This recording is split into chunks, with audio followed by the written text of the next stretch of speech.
Hey guys, just finishing up a very late night at the office and feeling just very full. Um, I met with the young couple that I see earlier tonight. They actually came back after 2 weeks. They usually see me once a month, but they were having a bit of a rough spell. And today we really got to the heart of a lot of the matters.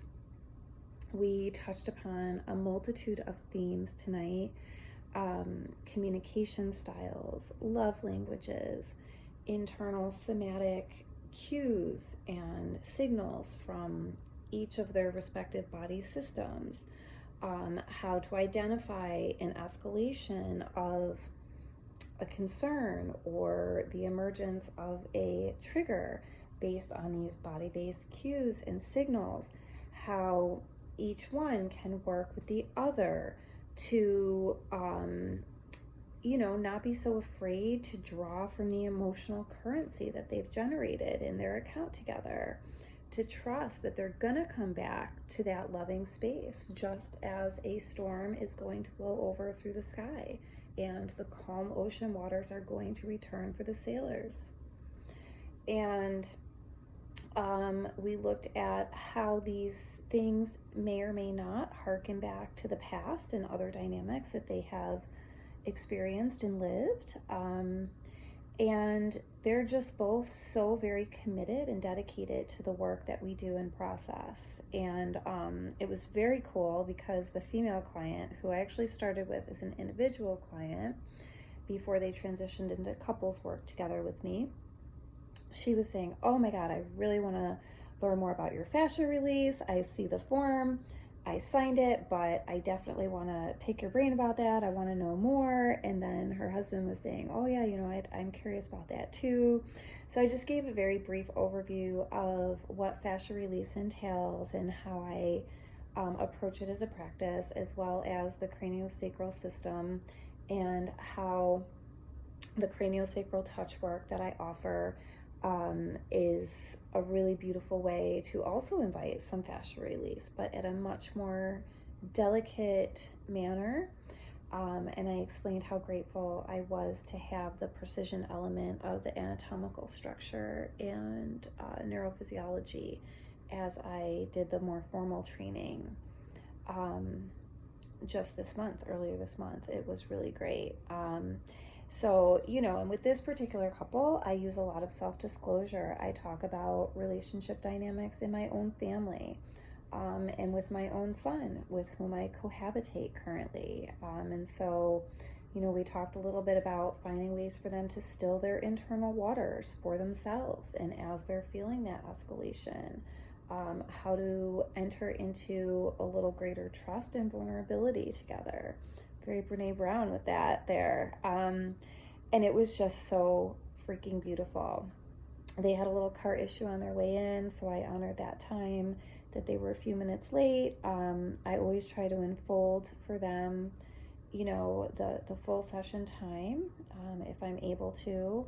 Last week, because they were not in the best place, we close session, and usually, we do a proration if they're going to stay and hang out longer. And I said, you know what, guys? I said, I'd like this one to be on me. I'm like, how about we put in another 15 minutes together? I said, usually by this point in session, we got a knee touching a knee, an arm touching an arm.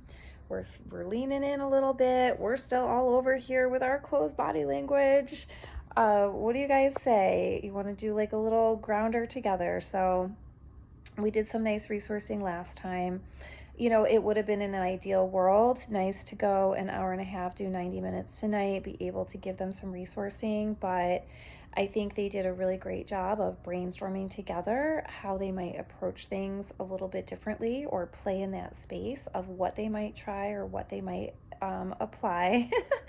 And then at the end, I kind of questioned them on their level of sexual intimacy right now. Like, how are we doing there, guys?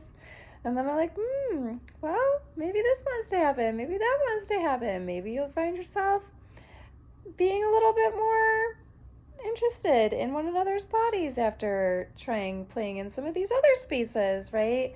So it's like really there's no stone unturned here. It's just a very beautiful way to spend my time. And I made a post earlier today about how like in the clinical setting there was always like this little bit of agenda going on. Like there was always this idea of, oh, so and so is coming in today.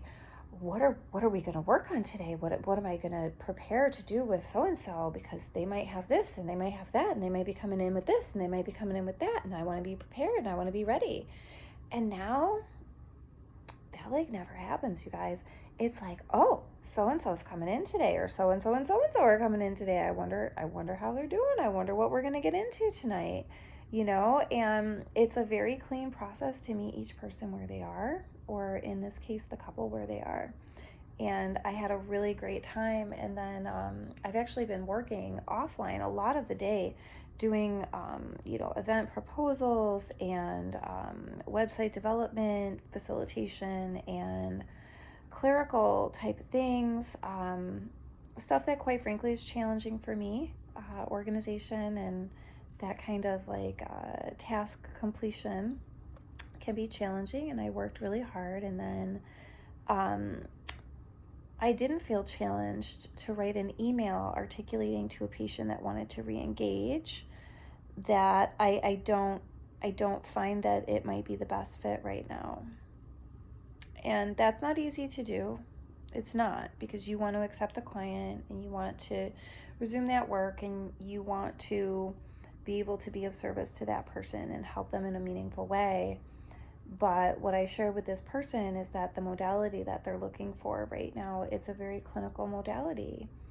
And I was able to say cleanly and clearly, with good feeling energy and emotions and sensations in my own body, hey man, I think it's best right now that you honor this preference for yourself, that you go out there and you get this clinical modality that you're working to achieve.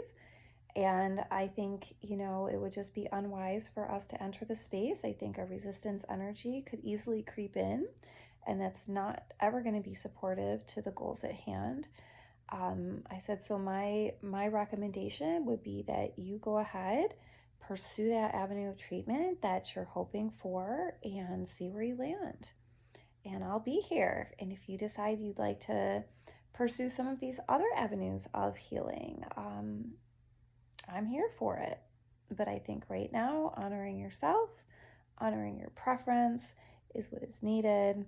And of course, I always offer recommendations and referrals to other providers in the area. And as I also mentioned in my post, I've worked with a lot of really, really skilled providers in the clinical realm. And I think, that's my other opposition to the clinical realm. The people are good people who are there, and a lot of them, they encounter a lot more burnout because they're overaccessed. They're working with such a high volume of clients each day that it does create a systemic taxation. And I find as a provider, my absolute limit, my absolute cap is 7 sessions, 60-minute sessions on. There's no way I could do 8, 9, 10. People are doing this every day of their lives. There's no freaking way. My sweet spot is 4 or 5 per day. That's like 20 sessions per week. That's always been my goal in my practice. I haven't attained it yet, but that's always my goal. I usually get to about 15 as good numbers for myself. And it's all a work in progress, and we have to go where we're led. We have to honor our limitations, and we, even more importantly, have to honor our gifts and our strengths and our capabilities, and know that when we're being asked to walk in a direction that we're not heading, to not join hands with that person. That felt really freaking good tonight, you guys.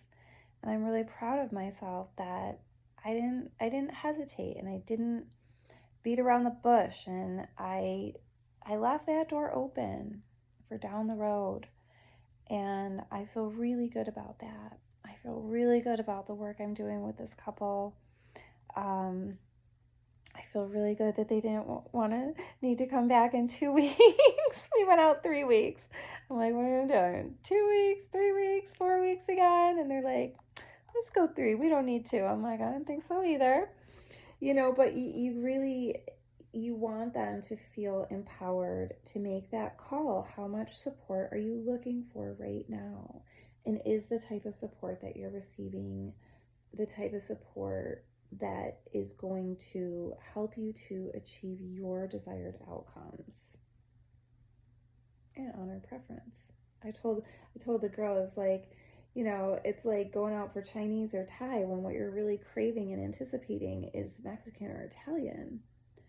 Like, all of these flavor palettes are different, yes, but Chinese and Thai are going to be remarkably different than Italian and Mexican. And if you're wanting one, expecting one, craving one, and then you get the other, it might be okay, but on some level, something in you might not be fully open to receiving. And that's a thing, resonance. And I actually use that as an example, the McConnell somatic IFS 5 principles. One of them is resonance. So it's awareness, breath, resonance, movement, and touch are the 5 principles of the somatic IFS. So I was recommending to her, like, hey, you want to do somatic IFS, you want to get into the body, still work with, image, sensation, emotion, I'm there for it. You want to go down the clinical route, I'd like you to find somebody else. Yeah, felt good, felt great. And I hope you guys are feeling good and feeling great yourselves. And have a wonderful night. So much love.